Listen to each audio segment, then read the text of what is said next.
तुम्ही बघितलं तर गेल्या 30-40 वर्षामध्ये पश्चिम महाराष्ट्रामध्ये विशेष करून अगदी पुण्यापासून सोलापूर, सांगली, सातारा हा कोऑपरेटिव्हचा बालेकिल्ला राहिलेला.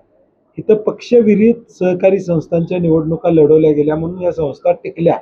पक्षाचा लेबल घेऊन कधी जिल्हा मध्यवर्ती बँकेची पायरी आम्ही चढलो नाही, गोकुळची पायरी आम्ही कधी चढलो नाही.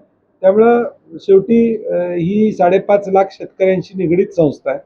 ती पक्षापेक्षा शेतकऱ्यांचा हिताचा निर्णय घेणारी असली पाहिजे अशी माझी भूमिका. ते एकत्र असले तरी दूध उत्पादक माझ्या बाजूने असणार आहे, कारण की त्यांना जो शब्द आम्ही दिला होता 2 रुपयाचा 14 रुपये दरवाढ या ठिकाणी दिलेला आहे आणि ते नाकारू शकत नाही. तुम्हाला जर गळ्यात गळा घालायचाच होता तर मग आमचा गोकुळ ब्रँड जो देशभर होता तो बदनाम त्या ठिकाणी तुम्ही का केला असं आमचं मत आहे.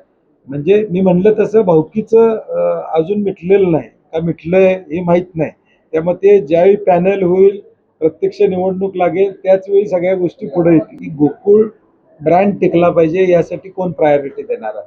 5.5 लाख शेतकऱ्यांना आम्ही दर 10 दिवसांना 80 कोटी रुपये देतो. हे शेतकऱ्यांचं या जिल्ह्याचं अर्थकारण हे ऊस, शेती आणि उद्योग या 3 विषयावर चालतं.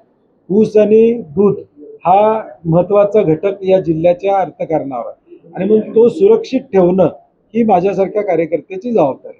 ती महाविकास आघाडीचं सरकार होतं त्यावेळी आम्ही काय केलं का?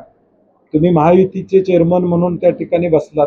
महायुतीचे चेअरमन झाल्यावरच हे सगळं चालू झाले. म्हणजे त्यांच्यातल्या भांडणाचं नुकसान गोकुळवर होऊ नये एवढी आमची अपेक्षा आहे. हे वाद निर्माण करण्यामध्ये कुणाचा काय उद्देश आहे मला माहित नाही, परंतु माझी भूमिका मी काय सांगतोय की बाबा 5.5 लाख शेतकऱ्यांचं जीवनमान याच्यावर अवलंबून आहे. त्याला प्रायोरिटी माझी भूमिका असते. बायकॉट गोकुळ करणं संयुक्तिक नाही. अजून बरंच पाणी वाहून जाणार आहे. बरेच 2-3 महिने आता अजून गोकुळची निवडणूक सुप्रीम कोर्टातनं लागलेली आहे.